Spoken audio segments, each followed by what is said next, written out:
जय श्रीमन नारायण। चलिए मैं कार्तिक मास की कथा का अध्याय 3 आपको बता रही हूँ। सत्यभामा ने कहा, हे प्रभु, आप तो सभी काल में व्यापक हैं और सभी काल आपके आगे एक समान है। फिर यह कार्तिक मास ही सभी मासों में श्रेष्ठ क्यों है? आप सभी तिथियों में एकादशी और सभी मासों में कार्तिक मास को ही अपना प्रिय क्यों कहते हैं? इसका कारण बताइए। भगवान श्री कृष्ण ने कहा, हे भामिनी, तुमने बहुत अच्छा प्रश्न किया है। मैं तुम्हें इसका उत्तर देता हूँ, ध्यानपूर्वक सुनो। इसी प्रकार एक बार महाराज बेन के पुत्र राजा पृथु ने प्रश्न के उत्तर में देवर्षि नारद से प्रश्न किया था और जिसका उत्तर देते हुए नारद जी ने उसे कार्तिक मास की महिमा बताते हुए कहा, हे राजन, एक समय शंख नाम का एक राक्षस बहुत बलवान एवं अत्याचारी हो गया था। उसके अत्याचारों से तीनों लोकों में त्राही त्राही मच गई। उस शंखासुर के स्वर्ग में निवास करने वाले देवताओं पर विजय प्राप्त करे इंद्रादि देवताओं एवं लोकपालों के अधिकारों को छीन लिया। उससे भयभीत होकर समस्त देवता अपने परिवार के सदस्यों के साथ सुमेरु पर्वत की गुफाओं में बहुत दिनों तक छिपे रहे। तत्पश्चात वे निश्चित होकर सुमेरु पर्वत की गुफाओं में ही रहने लगे।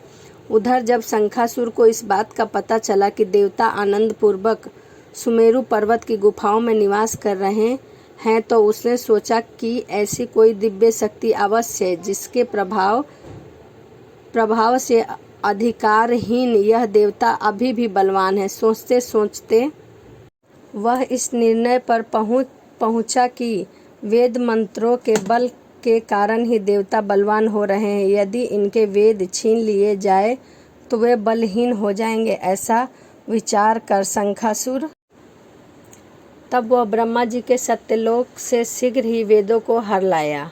उसके द्वारा ले जाए जाते हुए भय से उसके चंगुल से निकल भागे और जल में समा गए। शंखासुर ने वेदों, मंत्रों तथा बीज मंत्रों को ढूंढते हुए सागर में प्रवेश किया, परंतु न तो उसे वेद मंत्र मिले और न ही बीज मंत्र। जब शंखासुर सागर से निराश होकर वापस लौटा तो उस समय ब्रह्मा जी पूजा की सामग्री लेकर सभी देवताओं के साथ भगवान विष्णु की शरण में पहुँचे और भगवान को गहरी निंद्रा से जगाने के लिए गाने बजाने लगे और धूप गंध आदि से बारंबार उनका पूजन करने लगे।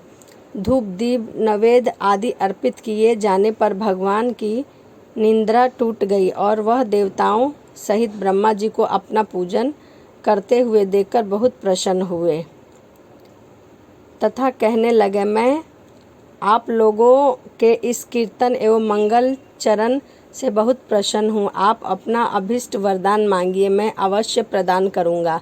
जो मनुष्य अश्विनी शुक्ल की एकादशी से देवोत्थान एकादशी तक ब्रह्म मुहूर्त में उठकर मेरी पूजा करेंगे, उन्हें तुम्हारी ही भांति मेरे प्रसन्न होने के कारण सुख की प्राप्ति होगी।